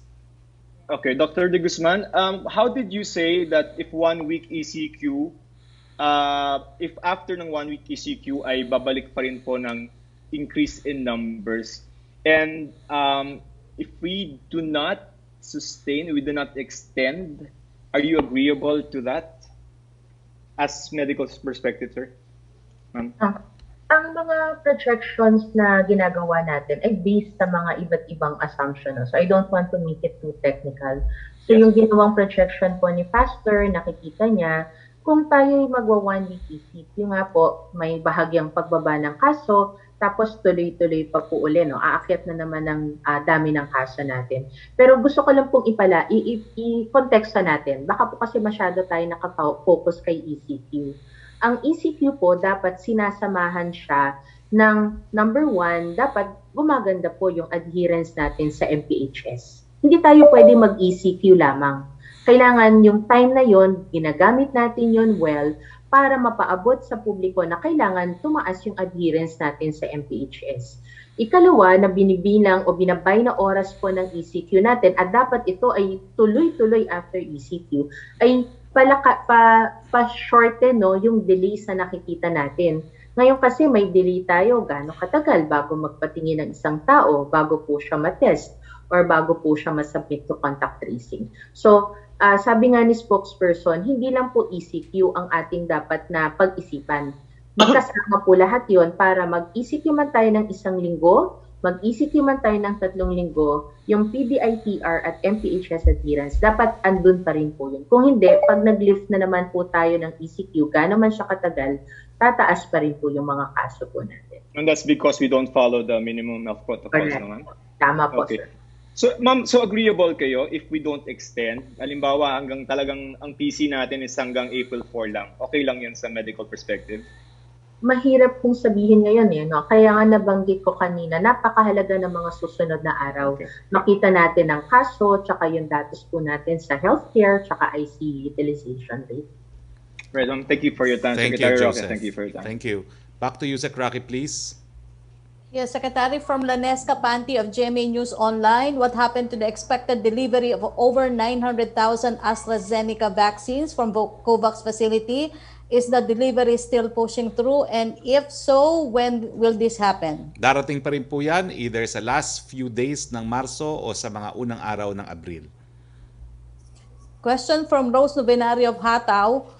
Yung mga pulis at militar po ba ay hindi malalagay sa peligro sa kanilang isasagawang house-to-house search for COVID-positive persons, lalo na't ayon sa PMP ay may 2,000 COVID-19 cases sila kada araw mula nung nakalipas na linggo at siksikan na rin po ang kanilang quarantine facility? Ang mamumuno naman po ng ating house-to-house, yung code na tinatawag, ay mga health officers natin at mga DOH personnel. No? Meron lang po silang support. So, kaya nga po importante, lahat ng mga health personnel natin, lalo na yung magko-code house-to-house, magpabakuna na po.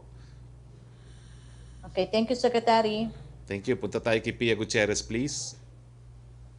Hi, sir. Good afternoon. Sir, itong meeting ng IATF na to, are you confirming na pinag-uusapan ngayon yung possible extension ng ECQ? Hindi ko na po alam dahil umalis na ako sa meeting because of the press briefing. But I do not know. That's the answer. Dahil I will have to find out after the press briefing. Yeah, pero pinag-uusapan siya ngayon, sir? Well, o kasama siya dun sa mga topics? Nagkaroon na kasi kami ng preliminary discussion on this. So meron na pong preliminary recommendation to the President. Ang unang-unang pinag-usapan po yung mga appeals. And there was only one province that appealed, Quirino, if I'm not mistaken, na mas gusto nilang mag-escalate ng kanilang quarantine classification. So I cannot confirm nor deny now because hindi ko na po naabutan yung discussion. But if ever, sir, when do we expect a decision on this? Well, there will be a recommendation for the President's decision in his talk to the people later tonight. Right, sir.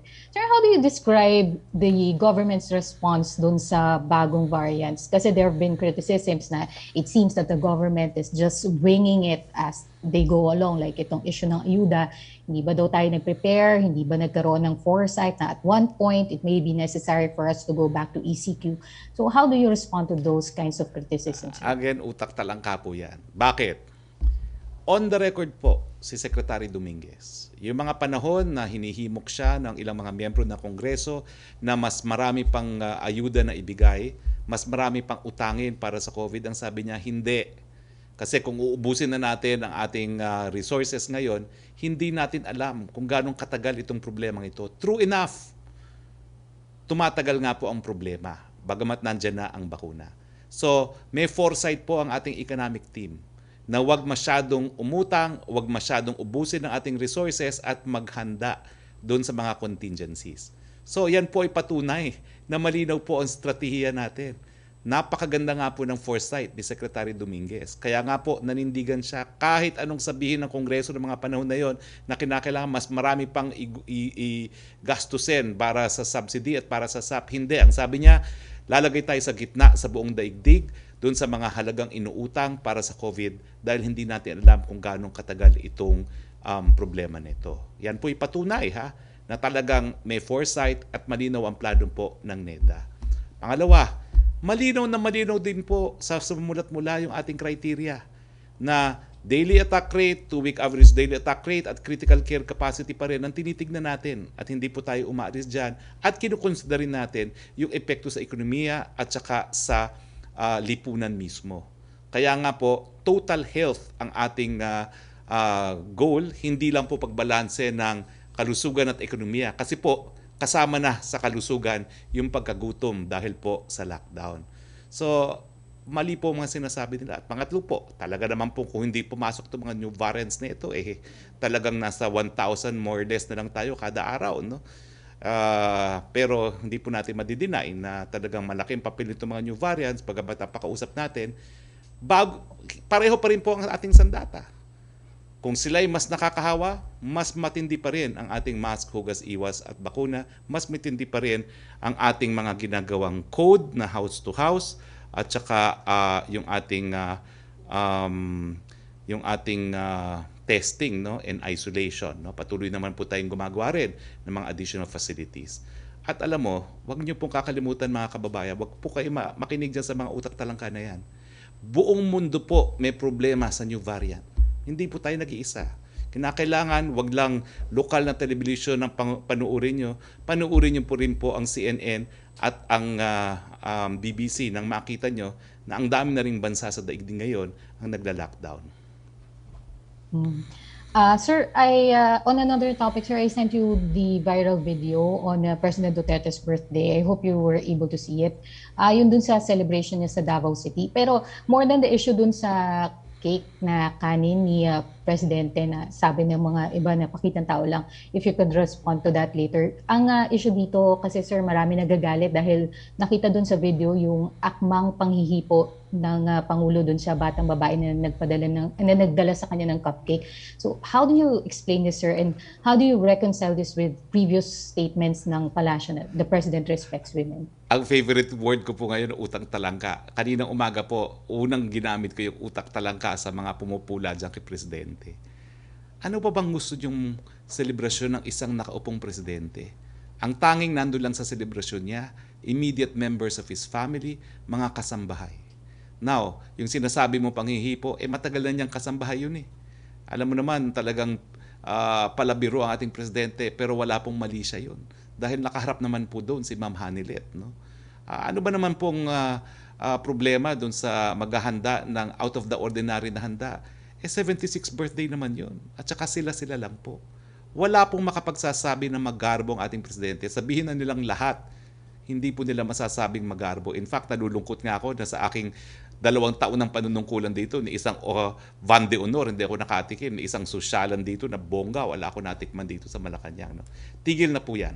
Wala po talagang issue doon sa napakasimpleng pag-celebrate ng birthday ng isang presidente. No? Given na it is his 76th birthday at the time of pandemic, talagang dapat po pinagdidiwang dahil ang buhay ang pinaka-importanting regalo galing sa Panginoon. Sir, kasi the president before has admitted that he molested dati a housemate. Parang, how is the palace seeing this, sir? And is it okay for you yung ganong klase ng mga biro since nandun naman sa harapan si Ma'am Hanelet? Pia, kung may magrereklamo, dapat yung kasama niya sa bahay. Yun lang po yan. Alright, sir. Sir, last na lang question ni Joyce Balancho. Magkano daw po yung nagastos ng gobyerno dun sa 1 million na Sinovac doses na darating later? 700 million pesos. Yes, sir. And paano yung allocation niya, sir? Ibibigay din ba siya sa senior citizens? Ay, hindi po pwede sa senior citizen. No? Pero ang bulto po niyan, dito pa rin sa NCR Plus, Cebu at Davao. At ito po ay gagamitin sa health professionals at saka doon po sa may comorbidities. Now, meron din pong resolution no, na later on, pag dumating na nga po yan, ikukonsidera rin sa A4 pero isa po sa pinag-uusapan ngayon ng IATF kung sino-sino talaga yung magiging A4 priority. Okay, sir. Maraming salamat po. Maraming salamat, Pia. Balik tayo kay Yusek Roque. Thank you, Secretary. Tanong mula kay Marichu Villanueva ng Philippine Star, what science and data did the IATF base the 6 p.m. curfew start up to 5 a.m. for 1 week? Even during the first hard lockdown in March last year, did not impose such insane start of curfew at 6 p.m. Can we expect the IATF synchronize this with the LGU curfew ordinances at NCR 10 p.m. to 5 a.m. curfew as a more implementable common curfew hours? Well, unang-una hindi nga kinakailangan mag-curfew eh. Bakit? Kasi lahat tayo, lockdown tayo sa mga bahay natin. Unless tayo ay apor dahil tayo nagtatrabaho o kukuha lang tayo ng necessities. Yung 6 to 5, para kung ikaw ilalabas dahil sa necessities, ibig sabihin yun, pumunta ka na sa palengke at sa grocery bago mag alas 6 ng gabi. Siguro kung may idadagdag si GM Jojo, pwede niya idagdagan. GM Jojo Garcia? Yes, good afternoon. Sek. Tama po, Sek, no, yung sinabi niyo. No? Nilagay lang natin yung mga curfew para sa mga mag-prepare po ng dinner. No? Alam naman po natin yung ating madami na kayong mga kababayan, hindi naman kaya yung mga delivery service. So yan po araw-araw bumibili ng bigas or ulam, pang-ulam nila. No?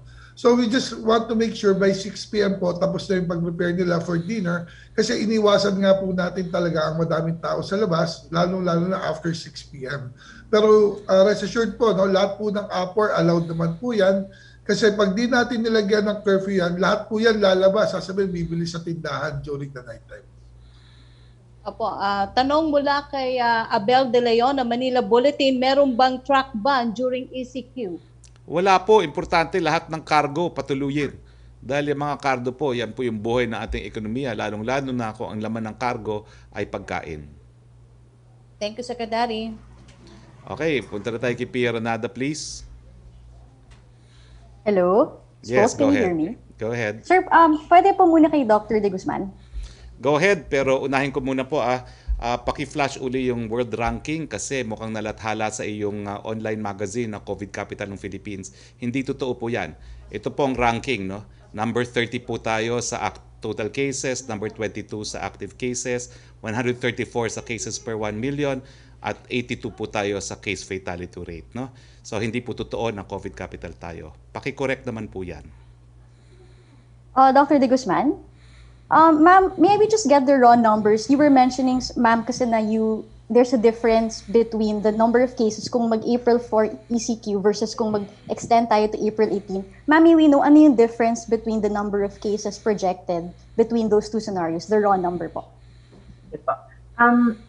If we can share later na lang po, no? I don't have in the presentation. It's something completed po by Pastor. It's also something that we'd like to ask permission po, no? Pero, yun po. If I can give it later na lang, spokesperson, and with the permission po of the pastor too. Okay, how about, ma'am, even just the raw number ng projected cases per scenario, not the difference, but kasi flash naman po yung graphic, di ba? Na it's around parang mga 250, 300,000 pag April 4 versus kung April 18 it's a bit over 500,000? Do you have Yes. just those numbers, ma'am, the raw? Yes po. Pero siguro ganito po, no? I don't know where the narrative is going, no? I just want to be there to be caution in interpreting the graph, no? Baka tulad nga ng sagot ko kanina, we shouldn't be too focused on the ECQ. Gusto ko idagdag na itong ECQ na pinag-uusapan namin dito ay hindi lamang po to parang nag-lockdown ka lang. ECQ to na dapat po may kasamang pag-improve sa adherence natin sa ating minimum public health standards plus yung pag-delay po no nung pagpapatingin, pag-contact trace at pag-isolate. Bababa po to kung lahat 'yon magkakasama na hindi lamang yung perspective puro ECQ lang po yung gagawin natin. So, I hope yan po yung mapaabot na message po natin. Alright. Secretary Roque, because you were saying na onti lang naman yung difference ng projected cases versus in the two scenarios. But sir, I'm wondering if the IATF is also thinking of the deaths that this could mean, because diba 1% of 100,000 is like 1,000. I mean, it's still something, right? I mean, there's still deaths. Like we always say that even one more death is already a lot. So sir, when the IATF makes its decision on whether or not to extend ng NEDA. Well, alam niyo po, may cost-benefit pong ginawa ang NEDA. No? Sa 13,000 na namamatay, ang kailangan po timbangin natin yung mga namamatay dahil sa ibang mga kadahilanan. At kung hindi po ako nagkakamali, no? Again, I'm trying to retrieve the graph. No? Pero parang mga 400,000 po yung deaths due to other reasons. At kasama na po siguro yan yung malnutrition and poverty. No? So ganun po ang ating analyze at paggawa po ng pulisiya. Tinitimbang at ang ating goal nga po, total health. Dahil ang pagkagutom po na because of lockdowns, yan ay kabahagi pa rin ng total health ng mga mamamayan. But sir, isn't that the reason why we're proposing aid for these families to prevent that hunger? So maybe my next question can be for Secretary Avisado. Sir, saan manggagaling po yung 23 sandali, no? billion? You asked already your last question. No? Your last question is, hindi ba yan nagbibigay ng aid? Alam mo yung aid na bibigay natin, stopgap measure lang po yan. Pero that does not promote the totality of health of individuals. Your last question, please. Ito na nga, sir. Sir, for Secretary Wendell, sir, saan galing po yung 23 billion? You said unutilized funds, from which allocation, sir? And you were saying also earlier that the aid that will be given this time around will be bigger than the Bayanihan one. Can you just elaborate how much bigger po? The funds that we're going to use for this special amelioration assistance to those affected by the ECQ are the remaining unutilized balances of Bayanihan 2, no? And that therefore, since the Bayanihan 2 was extended and the President was given the authority under Bayanihan 2 precisely to realign and to put at good use whatever funds are made available, then that is the basis. And as already stated, we have more or less 23 billion unutilized balance from Bayanihan 2. And that therefore, that is the basis for allocating this to all those affected by the current ECQ. Sir, sa Bayanihan 2, in which part of that is the 23 billion? Is it for which aspect of the pandemic response? Yung natira, yung hindi natin na-spend? Well, precisely as I've said, ang Bayanihan 2, we have practically used up all the money allocated for the various programs, and that was 140 regular plus 25 standby. So we have covered that all, but still there remained a balance that was left unutilized because these are carryover from Bayanihan 1. Remember that the source for Bayanihan 2 are those unutilized from Bayanihan 1 and those that can be certified by DOF for Bayanihan 2. Okay, thank you very much. Pia, yung aming datos nga po na pinakita kanina is from Johns Hopkins. So unless you have a better source than Johns Hopkins, Paki-correct po yung inyong report dahil naturingang fact-checker pa naman po kayo. Okay, next question please. Secretary, Roque? tanong mula kay Angel Ronquillo ng DZXL, ano po daw ang assurance na hindi mauulit ang ginawang pag-estimate ng Meralco sa electric bill? Baka po kasi ikatwiran nila na ECQ at hindi makakapag-meter reading ang kanilang mga tauhan. 3 araw lang po talaga ang pinag-uusapan natin dahil talagang piyesta opisyal naman po talaga ang Thursday and Friday. Hindi po mauulit yan. Tanong ni June Veneracion ng GMA News, totoo ba na marami na naman nag-positive sa mga MRT personnel at kabilang sa mga nahawa ay mga ticket seller? Kung totoo, pwede bang i-consider ulit ang shutdown gaya ng ginawa noon? Alam niyo po, sa ayot sa gusto natin, talaga pagdating po ng Thursday at Friday, talaga namang shutdown tayo, no? Miski walang COVID. So ang pinag-uusapan lang po natin is Monday to Wednesday. Opo, yung tanong ni Salarino Monte for Secretary Abisado, nasagot na po niya. Pero yung pati yung second question niya, pero may tanong po siya para kay Dr. De Guzman. Can the government officially say that we're on a second wave ng COVID-19 cases? Why and why not? I am not in a position to answer that, pero we will ask the WHO siguro to answer that para objective po ang kasagutan. For Dr. De Guzman din daw po. Dr. De Guzman? Yes po, ako I fully agree doon po, no? Minsan we're so focused on the waves, kung ilang peak. Ako po, ang mas tingnan natin ay, ngayon tumataas po yung kaso. Ano po yung gagawin natin para hindi pa po tumaas yung kaso na to, yung bar graph na pinakita ko kanina, hindi na po malagpasan itong mga pinakahuling week, itong peak na nakikita po natin. Thank you po. Okay, thank you, Secretary. Okay, ang last natin ay si Tricia Tirada, please.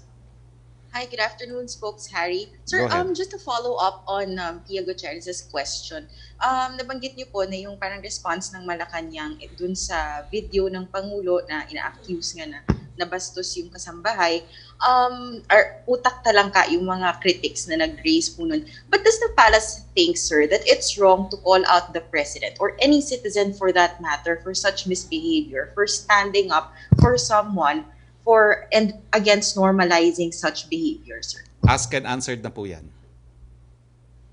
But sir, do you think it's wrong na manindigan yung ibang tao? Kasi sabi niyo po, kailangan mag-complain dapat yung kasambahay sana. Kung siya yung dapat unang mag-complain. But is there anything wrong with people calling the president out on this behavior? Wala pong control ang presidente dyan, lalo na dun sa dati na nagpupula. Expected po yan. Pero kung sasabihin nyo na tama ba o mali ang nangyari, ang konteksto po niyan, malapit pong relasyon ng presidente, nakikipagbiruan sa kanyang kaarawan, so wala pong masama dyan. But of course, kahit anong katotohanan, yung mga talagang kritiko ni presidente, hindi titigil. So ganyan po talaga yan. It's not bad, it's not wrong, pero that's expected of them. Spokes, balikan ko lang din po yung panic buying na nangyari nung Saturday before the announcement of ECQ. Ano po ba yung magiging policy direction natin in terms of communication? Kasi sir, from what we understand, itong mga tao nag-panic buying because they were already receiving messages circulating, may mga nag-leak ng information. Are you going to hold the people who leak the information accountable? And paano po ba maiiwasan to in the future so as to prevent panic buying, which is everyone would agree as a super spreader event? Well, unang-una, wala talagang dahilan para mag-panic buying kasi ni minsan hindi po natin sinarado ang supermarket, palengke at convenience stores. So I would think na talagang wala pong dahilan eh. Kasi never pong magsasara yan dahil itong tindahan ng ating mga pangangailangan, never po nating ipasasara.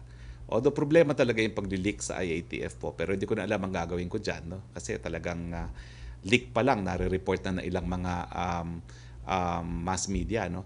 Pero sa akin naman, kailangan konting ingat din po ang mga mass media kasi hanggang hindi ko na ako kumpirma, hindi pa po pinal yung mga nalilik at hanggang sa huli po talaga nagkaroon ng mga pagbabago. No? So kung ayaw nyo rin masunog, lalo na yung mga mass media, magantay po kayo ng official na mga komunikasyon dahil nothing is final until it is announced officially po.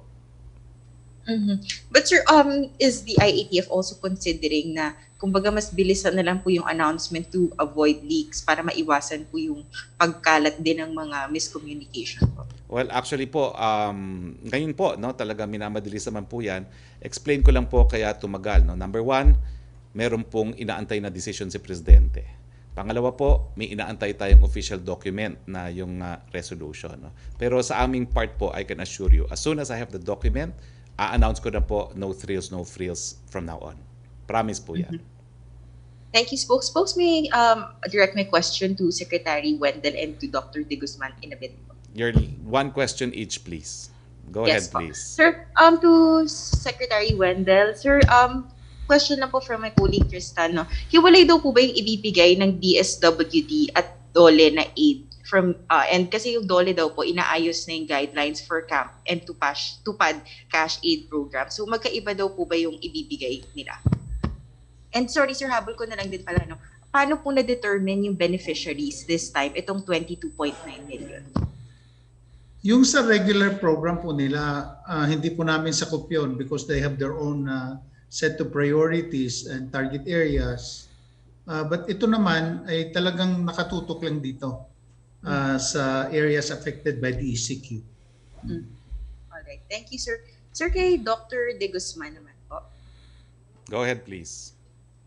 Hi Doc, good afternoon po. So, yung ano kasi sir, ma'am, nung January, nabanggit po ng DOH that okay na po yung single mask. Parang hindi naman po advisable yung double masking.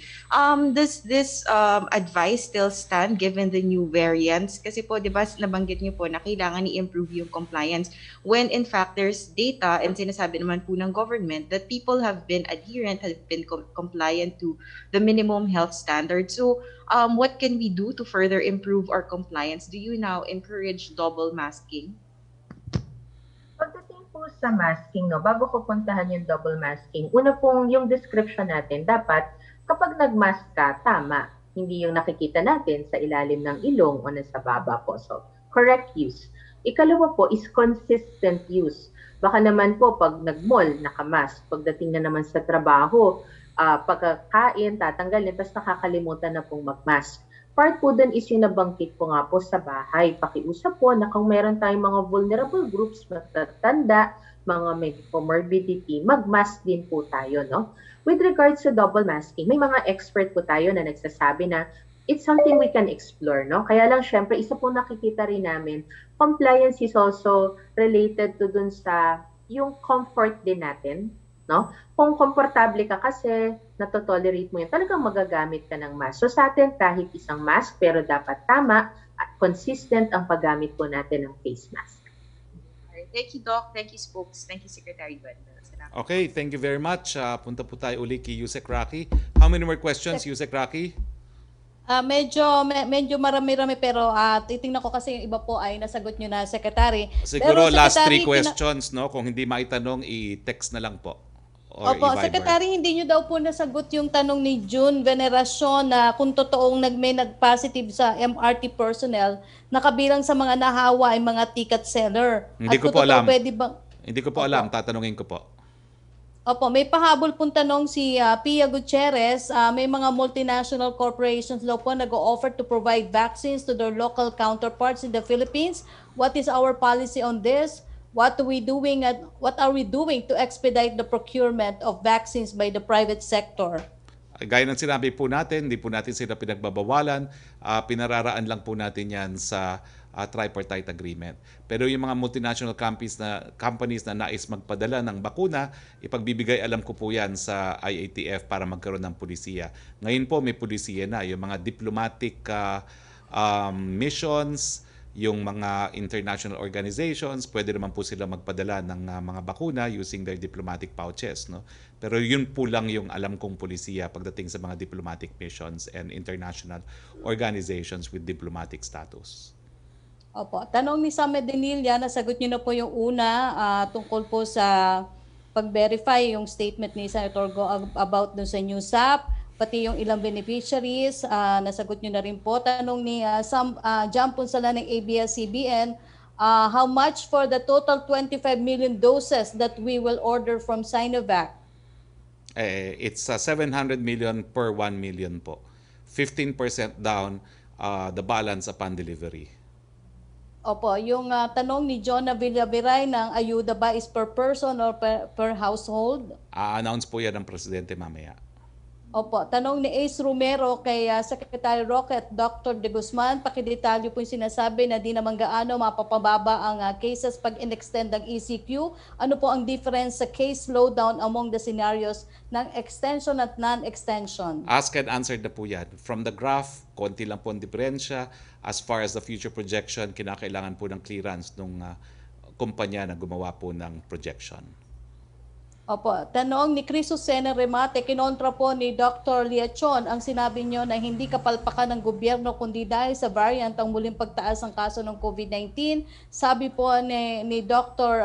Liachon, I quote, "This is about 80% leadership problem." Sinabi pa ni Liachon na mas maalala pa ang sitwasyon ngayon kumpara noong 2020. Siyempre po, sasabihin niya dahil 80% gusto niya maging Secretary of Health. Question po ni Danes Capanti, on charge presented on projection of cases and corresponding quarantine protocol, that this mean pwedeng ma-extend ang ECQ at least in NCR until April 14? Binabalanse po yan, ina-analyze ang mabuti at ang ating pagnanais, yung totality of health ng mga Pilipino, wag namang magutom dahil sa lockdown. Okay, salamat po Secretary Roque. Maraming salamat dahil wala na po tayong mga katanungan galing sa Malacañang Press Corps. Pasasalamatan ko po ang mga naging panauhin natin. Unahin po natin si Secretary Wendell Avisado. Maraming salamat din po kay Dr. Alithea de Guzman at saka si Doktora Eva Maria Cuchanco de la Paz. Maraming salamat sa ating mga kasama sa Malacañang Press Corps at maraming salamat Yusek Roque. So, sa ngalan po ng ating Presidente Rodrigo Roa Duterte, ito po ang inyong spokeshari Roque nagsasabi, meron pong katapusan ang lahat ng ating paghihirap dito sa pandemya. Malapit na po yan at sa mahal na araw, sigurado po ang mensahe ng Panginoon, hindi ko kayo iiwan. Hindi ko kayo pababayaan. Magandang hapon po, Pilipinas.